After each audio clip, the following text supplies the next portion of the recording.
we've been trying to tell better stories about women and clergy and the church because we really need to tell better stories.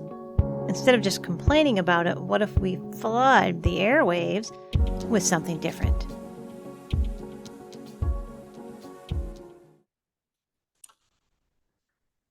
Okay, so let's do it.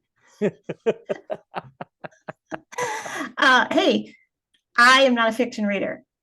Like I've read a lot of your stuff, and matter of fact, I think the first thing that I read was Velvet Elvis. That's going way back. That's going way back. I haven't read everything, but I read a lot of stuff, and so like I heard you got a new book out. I'm like, oh, cool, new book, and then I'm like, it's a novel. Oh, I don't, I don't really like fiction. Well, he's a good storyteller. It'll be all right. Then I get the book and it's 500 pages, and I'm like, this better not suck. It is really good. It is really good. I don't read fiction, and I'm like, apparently you do now. We're gonna I have do to now. amend that statement. Yeah, and like, first of all, I just want to say this: it is really well written. Like I think I feel like fiction to write is hard, but like, man, your literature is on point in this book, and so that was my first thought. And the second thought was because I remember reading when I read Everything is Spiritual, and when you wrote that book, and I thought, I feel like this is like the end of something. Mm.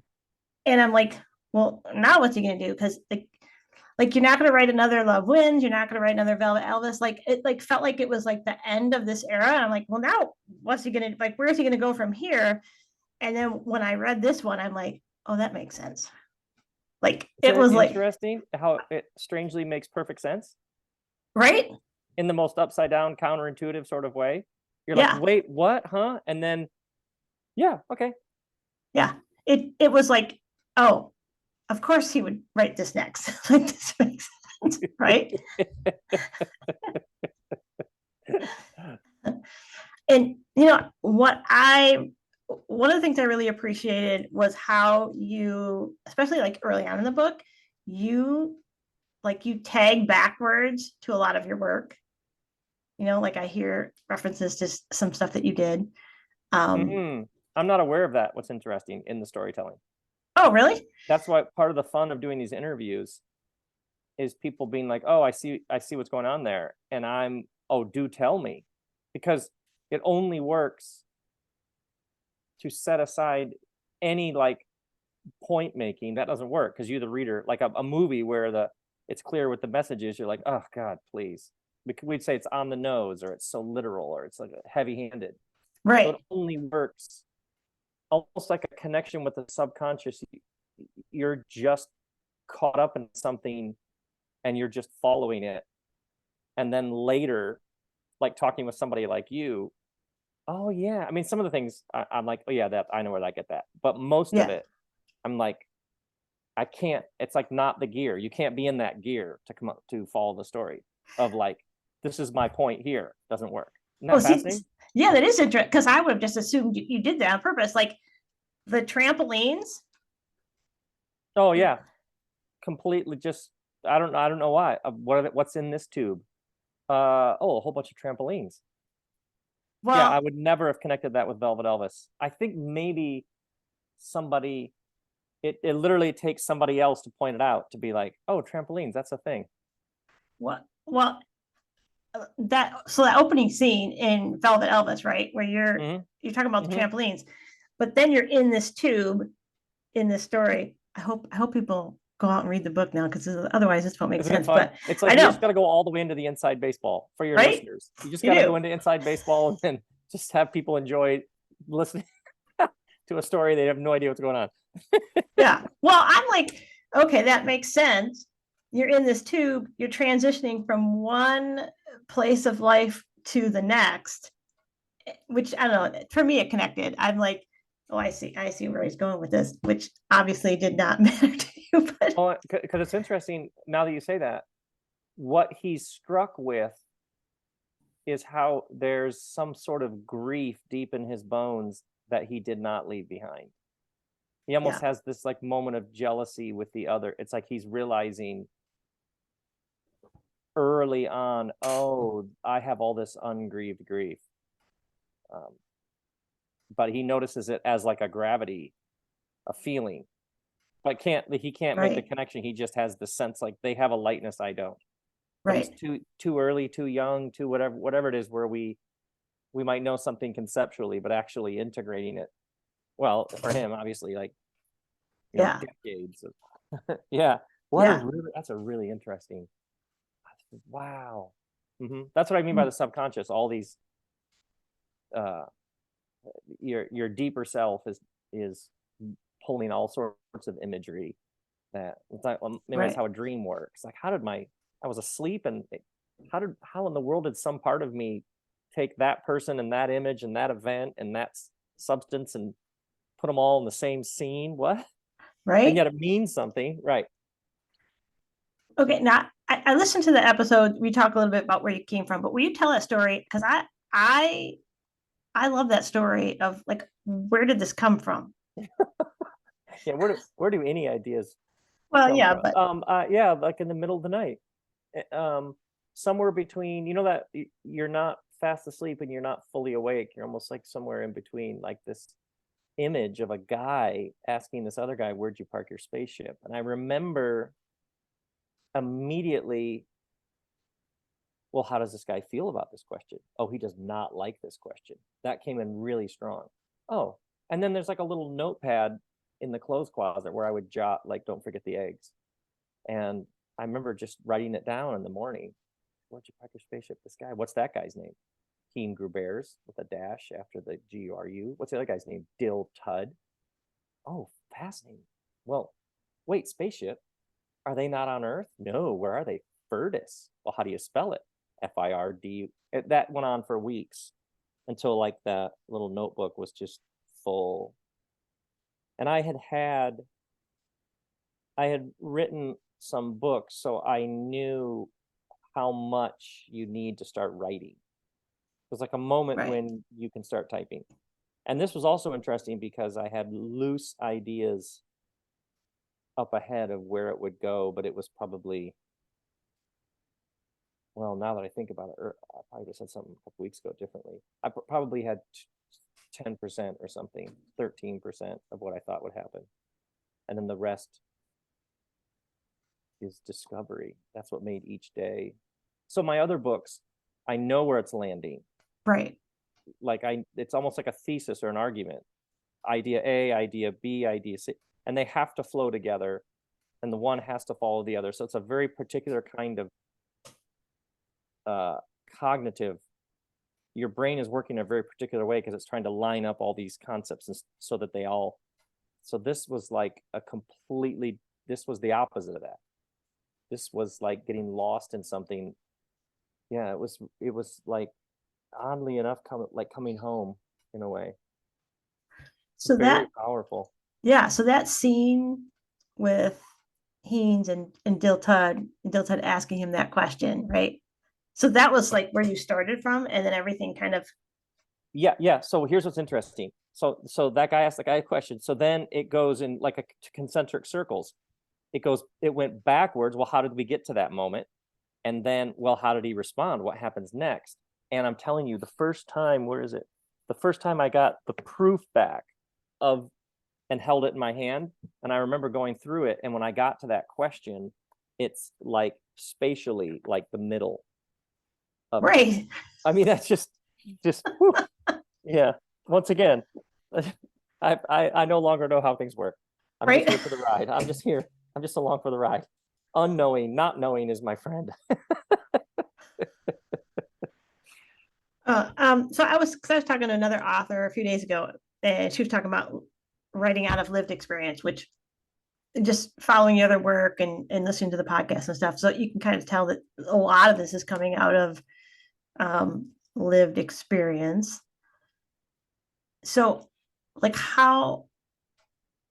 I guess I'm curious, like how much of this is lived experience and how much are you pulling in from other things? Or is it just like a well coming up from within? Like how does that?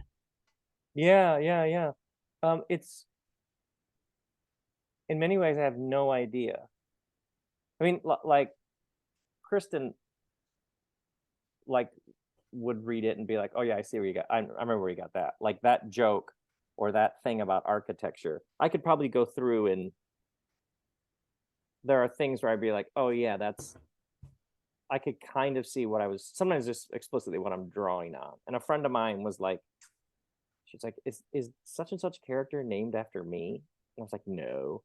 And then I thought about it and I was like, oh, it is literally like the spelling and the what that character's. Oh yeah, I guess that, but I didn't even see that. Yeah. So it's very hard to explain. It's like I don't know. Like they say in dream interpretation, some people would say every character in a dream is some aspect of yourself. Right. So you think it's your grandma, your third grade teacher, or some guy down the street, but it's all just aspects of your own self. And actually, a Right. friend of mine started reading it and was trying to figure out which character I was, and got so frustrated. He said he just stopped reading it and just walked away, just refused to read it for a while. And he sent me this great email where he's like, I was just like, just enough of this.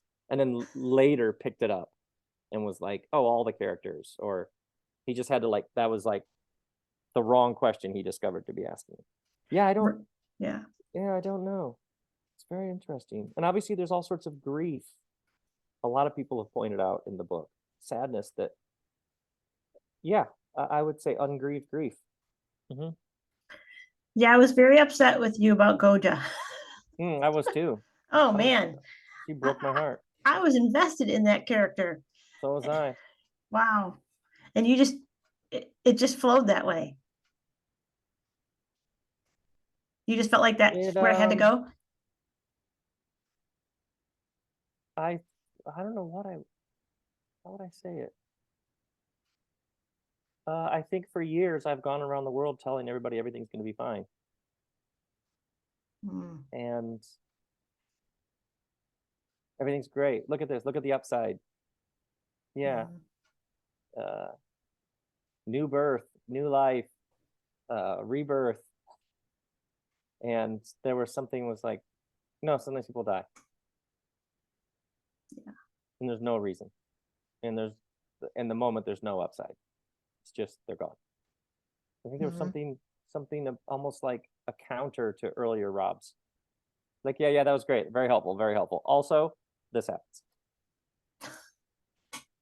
Yeah, probably probably me giving myself permission to have it not resolve. Yeah. Not have it just hurt.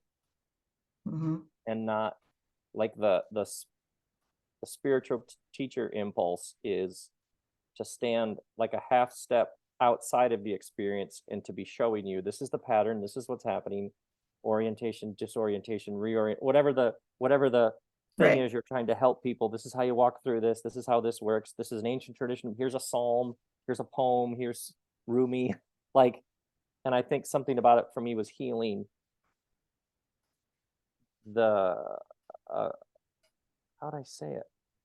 My work was very meaningful and satisfying over the years, but that spiritual teacher role also has an element of separation lurking in it. Like I remember after 9/11, when everybody's just sort of melting down, like what is happening in the world? On Sunday, I got up and gave a sermon. Like, here's how we walk through this. Here's how we. So in some ways, it can very subtly cut you off from the human experience because you're in it already, noticing everybody else is feeling, but you're like the number of funerals I went to where everybody's wrecked, and my job was to go in and bring a funeral service out of this and help people. You know what I mean? Right. Like, so I honestly, I joke, Kristen, I joke like I'm become a civilian now. Like, yeah, I think that's all happening. You know, I think it's probably in the spaces between the words in the book. Yeah. Yeah. Well, I've been doing a series on here on deconstruction, and since I'm doing all that stuff myself, and and so as I'm reading through this, and you're just that theme of grief, I'm like, you don't realize how much grief is involved in all of this. Yeah.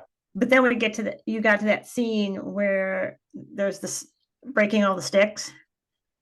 Oh, and you're right, he's just so mad. Autopilot. Right. Yeah. And I'm like, oh yeah, there's that too. Right. And right, it's very amorphous for him. He doesn't even quite know what he's so angry about. Right. And then he tells you about this training he had where it turns out you can just push a button and the spaceship flies. It's like he's like feeling. And Yeah. actually, that's one of the things I noticed that I started to really like, oh, he starts to feel after decades of numb. But when he starts to feel, like actually connect with his heart and feel, he doesn't feel like a warm universal embrace of all living creatures. He feels supernatural irritation at this guy Del Tud and this he just and like what he feel like. If you want to wake up and feel, you're probably going to feel all the feels. That's all part Right. of it. And he's just like just raging with these sticks in this path somewhere in the canyon.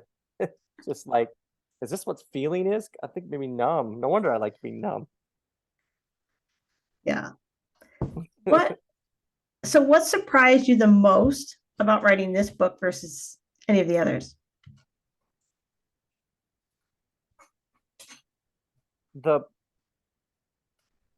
I had to give myself so much permission. Mm.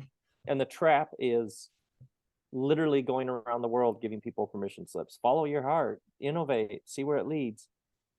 And how much I needed that. Like almost like this boy, this very innocent, sincere, earnest boy going, this story is coming in so with such joy and force. Is it okay if I just follow it? Can I just write it? Can I just see where it goes? I don't even know who I'm asking, but like that. And then the other books, a couple hours each morning, and then I was cooked. That sort of brain that. Then I was like, can I go out and play? Like then I would do other things. So, but this was like I'd drop my daughter off at school and go home and write, and all of a sudden it'd be time to pick her up. Wow. So it was almost like rediscovering, absolutely rediscovering writing, but it was something about sitting down and I didn't know where we would go that day. Like when he falls and breaks his jaw and can't talk, I was like, wait, did I just have my main character lose the ability to speak? For how many pages is this going to go on? That I didn't see that coming. So I didn't know I just never had a creative experience with that kind of surprise and joy that was pulling things out of me. Or like when Nunez gives her bread as magic speech in the ravine. That was like, I think that was probably 3 or 4 days of just being in the ravine. And then the kid Dune picks a girl and it's Kixie Pfluger. Why is that a big deal? Oh, because Kixie used to be with Dune and Dune used to be. So Lines is explaining to Heen the high school romance triangles. That's all just sort of happening. And Nunez, even the speech that she does, it's somewhere between you're creating it and you're finding out what it is that I had was like, it made me feel like everything I'd done was a warm-up. It was a very surreal feeling, like, oh my word, I could do, that was a lovely first chapter. It was all that just to get ready for this. I mean, it really did. In my head, it was, and my heart was like, who knew this was going to appear? What in the world? Yeah. So I think some of what people have told me they picked up in the story, where it twists and turns in these characters. Yeah, that's what it felt like to me too. That's actually why it's so fun and easy to talk about. It's almost like I'm talking about like you talk about it. Like one interviewer was like, hold on, I had to stop the interview. He was like, you're talking about these characters like you didn't create them. He's like, my head's going to explode. You keep talking like you just love that part. I do. I love that character. I love that part. I didn't see that coming. Right? There's there's great characters in here, and I see that it says book 1, so I'm hoping there's at least 2 more. Good. Good.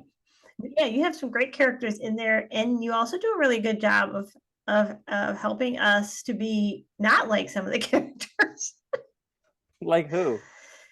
Well, I did not like Nunez for a long time. Right. Why? Yeah. How did you experience her at first? What didn't you like? Well, I think I experienced her. Well, definitely she's like the system, right? Oh, right. Yeah. And I'm currently fighting this. Like, there's a couple of lines in there where you're like, oh, I don't want to work for the chairs anymore. And I'm like, oh, I feel that all the way to my soul. Like, I loved when she starts going, wait. Because he's like, how dare you ruin this? He's like protesting her, and she's like, hold on. You think you're on with them? You and I get paychecks from the same. She's like, how dare you think that I'm the outsider? Did she turn for you? Did you start to like her? Well, yeah, I started to like her, and then she then she puts the handcuffs on Heenan. Right. I'm like, what? I'm like, oh my goodness. I'm like, now this is lining up too much with my own world. It's really making me uncomfortable. Oh, see, this is why I think this is Yeah. why it's so fascinating to me, is we're talking about a fate, like planets and jobs and characters that were completely made up, and we're getting to your story, pain, angst, itchiness, battle, which the other books and interviews and such it never went this fast. People would like almost like stays at the head. Like, what do you mean by love wins? What about this? Whatever.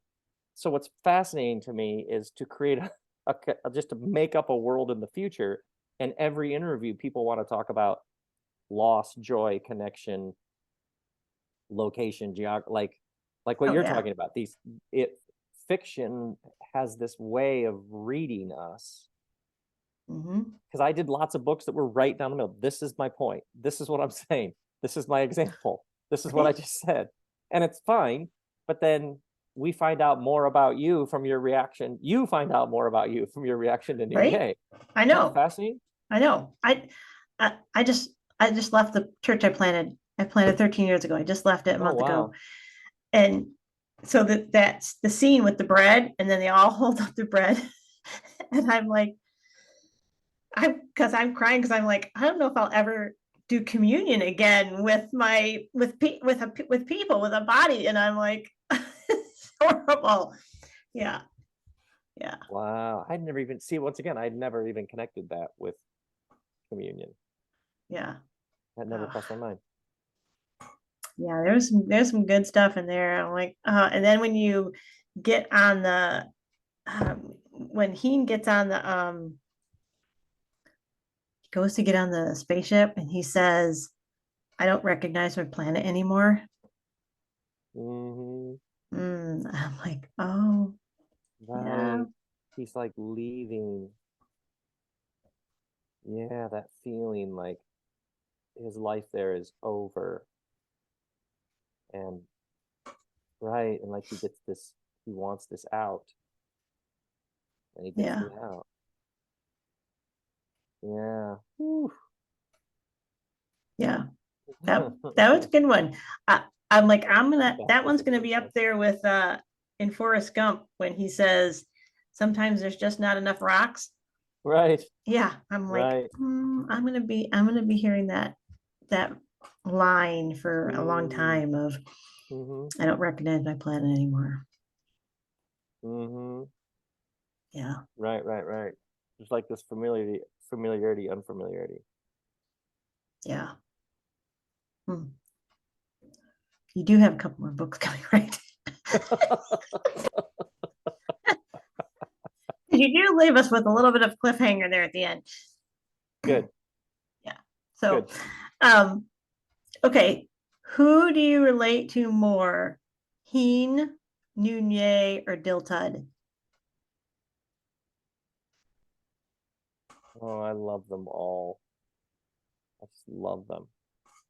Yeah, I don't think about it as relating. I yeah, I don't. It's like it's interesting. There's no like they're all part of the same thing. Yeah. Delightful. Okay. Well, since Noonye was one of my irritating characters, what do you like most about Noonye in that character? I the it's not aggression. The like just going for it. Like tea house. Yeah, okay. And he just is like, wait, how do you and her discussion about trees and she talks to the bird, like everything. And after a while, he's like, he just starts rolling his eyes because he's like, my God, what do you know something about everything? I just love that and how he is like the instantaneous connection with people and he thinks it's fake, but he starts to wonder if maybe it's real. And he's like, I don't understand how to do that. And it just gets so annoying to him because there's just Yeah. this instant um I just yeah, I just great to me. Just all the questions, authentic, inauthentic. Is this just the job, or is this actually the person? All that. It's just Yeah. fascinating because he's trying to figure like get a beat on. He like almost like he's like I think he says at one point like there's a I assume there's a human in there who has a history. Yeah. Yeah. Because she never does. We never find out. Good, good, good. All according to the plan.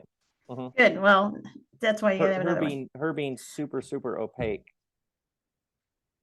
is good. Good, Yeah. good. Uh, uh, yeah, I get the whole. I don't know how to jump up. I don't know how to. I see people out there who connect with others like immediately. They're like, oh yeah, I can read the situation. I can. I read the social cues. I get, and that is definitely not my. It's definitely a place where I struggle. So, um, Yeah, and he is like, is it? It's she's pretending. So the whole baseline is this is the job, so she's doing a job, so she's pretending, but he's pretending too. So any degree to which he critiques her, he's critiquing himself, and so she catches on, and she's like, "Wait, you think you're not?" She's like, "Look at you, just making friends with everybody." She's like, "Wait, you don't think you're just as?" She's just reflecting back to him the inauthenticity at the heart of the work that they're both doing. But then he also is like, but I actually think there's a human. There has to be a human in there somewhere who, yeah, I oh god, I mean that's in some ways that all of us like. yeah. Hmm.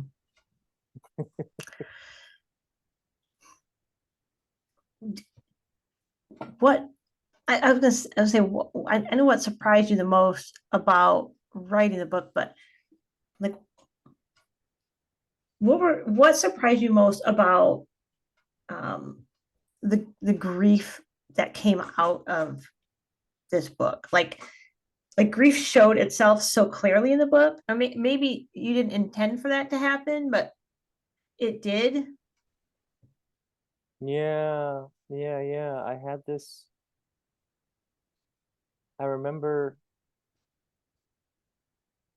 there's like a feeling of him flying around from planet to planet. At one point, he says something like 138 planets. This feeling of all alone in the cosmos, just going to the next, like he says, leaving, show up, do the thing, leave, Yeah. and the void, the abyss, the darkness, the dark night of the soul, that existential ache that is part of the human experience that just is. It just is. And there's been 1,000 stories and poems and songs about it, but you probably I came from a world that got to keep moving, producing, working, performing, success, morals, character, service, honor. It didn't know what to do with that. Just stay a step ahead of that. Just keep being good, being generous, being righteous, whatever the words were. You know what I mean? Like, Right. it didn't know what to do with that experience, which has been so central to the human experience. And it's okay. It's okay. It's part of it. It's okay. And think about how much great art, music, reflection, insight, story, compassion, solidarity comes from not fighting it, just but being, yeah. Sometimes it feels like sometimes it does feel like a cold, dark universe. Yeah, but there's all this good. Oh yeah, we're all gonna be fine. You know what I mean? Like that, like just the inability to just let that sit for a moment. Sometimes we're sad. Yeah, but then if you just let it passes through and then you're fine. No. Sometimes we're sad. Just stay there. Yeah. So probably my own learning. It's okay. It's part of it. It's okay. Yeah, I felt the weight, and I don't remember which character says it, if it's Heen or Noonye or whatever. Towards the end, one of them says the comment, or maybe it was Diltud. Anyway, the healing of the universe, Yes. and like, yeah, that's the weight of grief. It feels like you're trying to heal the whole universe. Mm-hmm. And who can do that? Right.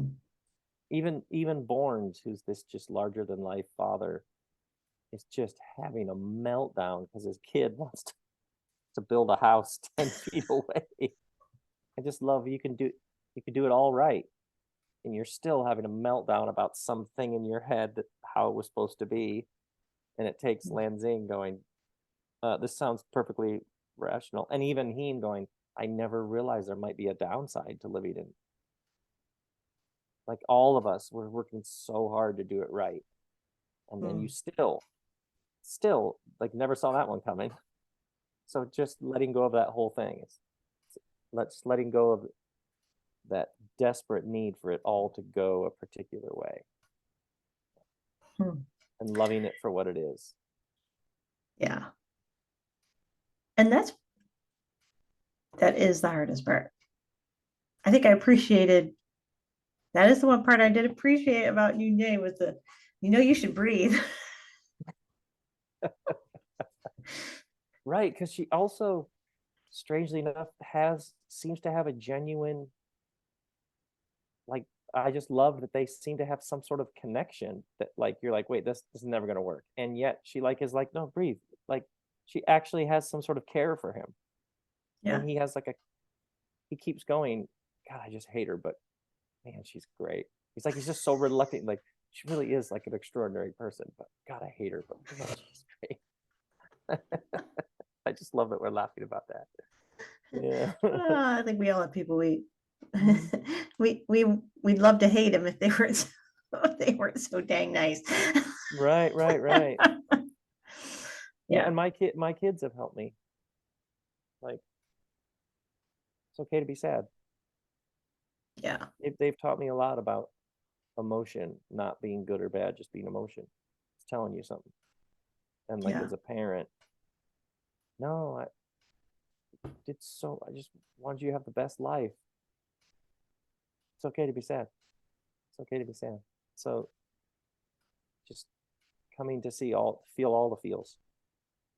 Yeah. It's okay.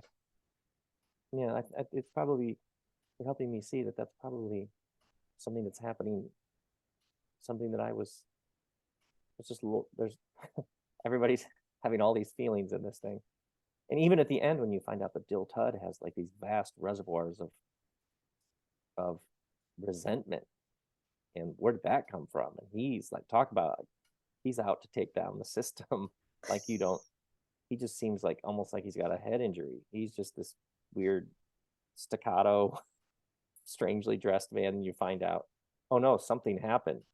Wouldn't that be interesting if we found out what happened that shaped him? Because he's like, you know what I mean? Like, Yeah, oh, yeah, wow, yeah. wow, it runs deep with him. I wonder where that came from.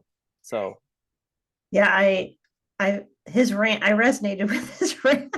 yeah, yeah, yeah. I And I imagine love, there's a lot of people who did, who do, yeah, who or who will. Yeah. and I love, yeah. So you're in one of your first questions, all every people having all these deep reservoirs of feeling, pain, resentment, joy, longing, desire, hate. Yeah, yeah, that's yeah, yeah, that rings true. Yep. As opposed to, oh, you got some of that? Well, here's how we can clean that up. Got to forgive them. Here's how we can get rid. Let's get you, let's get you sorted Right. out and back out there. Right. Yeah. And I think that's what I appreciated. Like, none of the characters were shut down. Yeah, yeah, yeah. Well said. Like, yeah. Like Wow, they were, that really hits hard for me. Yeah, you're right. You're right. And that, yeah. yeah.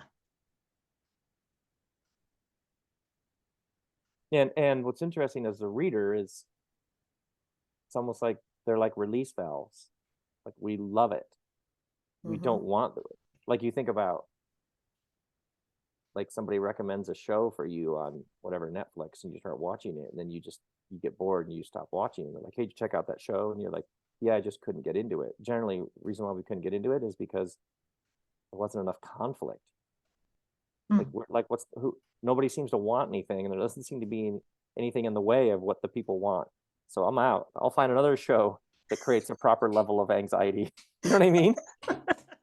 And it's like when we tune into stories, that's what makes a good story to us. If there's nothing at stake and no one wants anything and nothing's in the way and if someone's shut down, we're like, that's a problem in the story, not like a goal. Right. Well, look at so and so. So there's something about that that tells me that in our lives, we almost like we skip over the best stuff because we're like, ugh, I'll go through this again. As opposed to, yeah, I'm in a story here. Whew. Mm.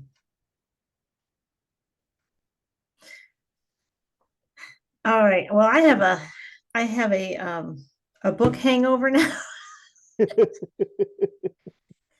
to my husband, I said, I have a book hangover. He's like, I don't know what that is.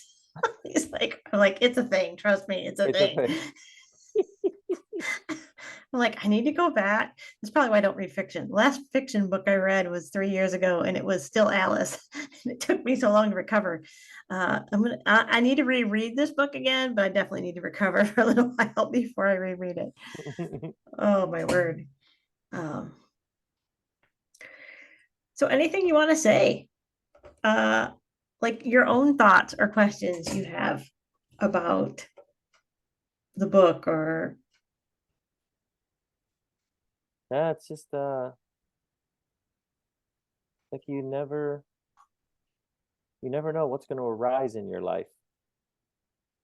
And you never know when a chapter is going to end and a new chapter is going to start. And there'll probably be an in between where the one thing is dying. But if there's a death, that means there's going to be some sort of birth. So even what you were talking about the things you talk on your podcast, something's dying.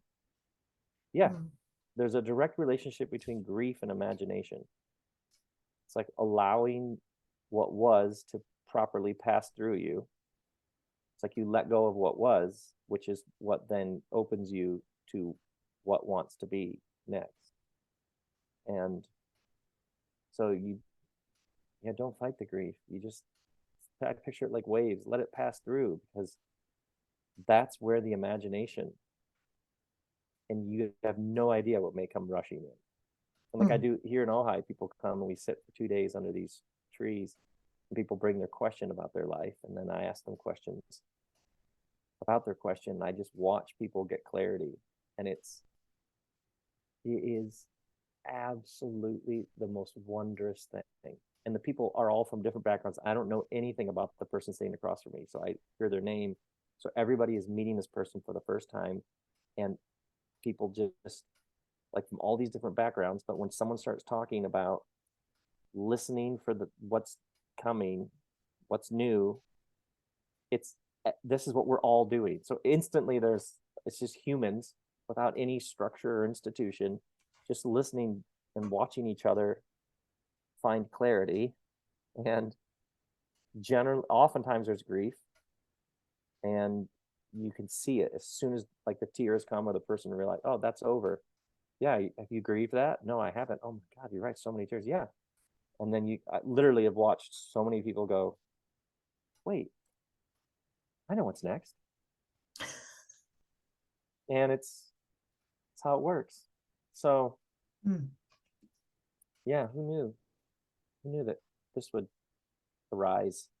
And of course there'll be a I love Dill Tud t-shirt and a tote bag that there's a piddle piddle piddle mug. Of course all that's coming. Okay. And of course you'll be able to buy the brown ball poster. I mean, that's just obvious.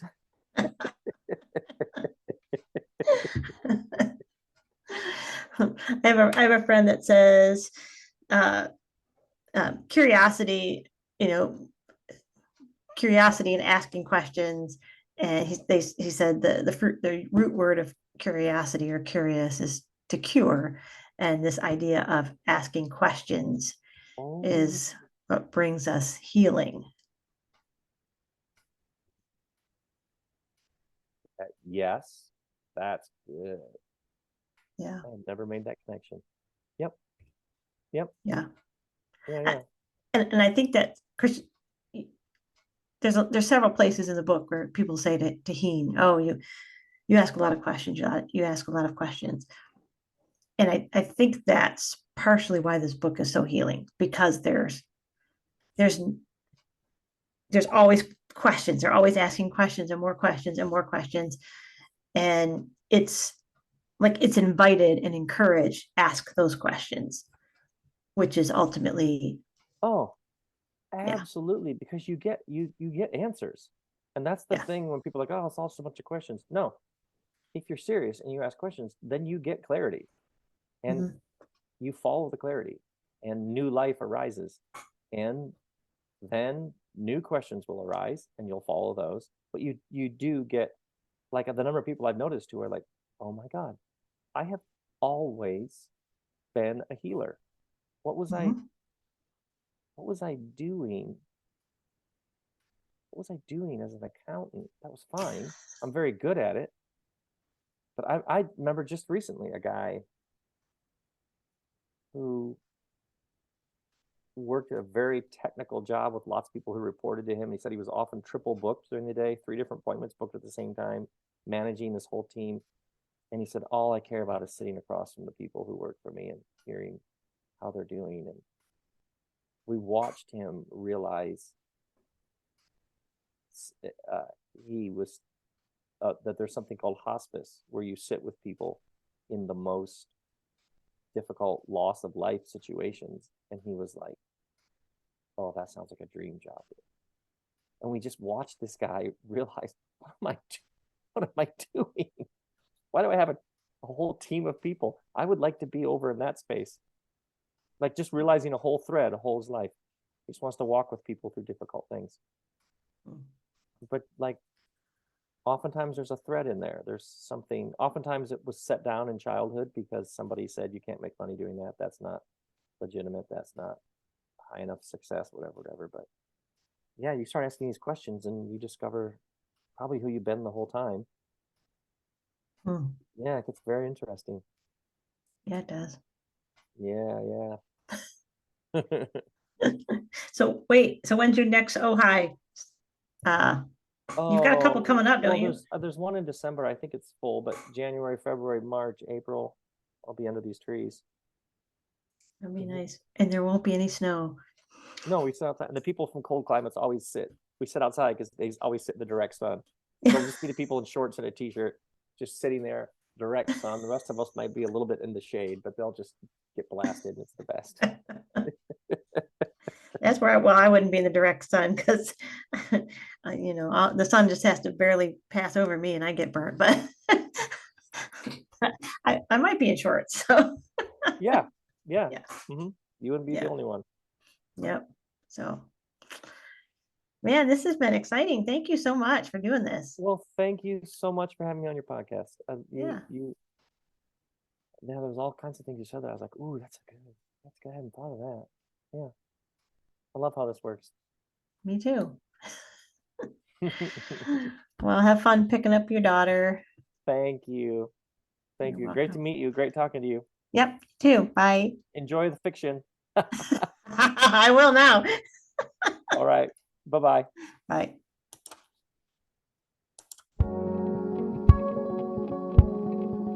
We've been trying to tell better stories about women and clergy and the church because we really need to tell better stories.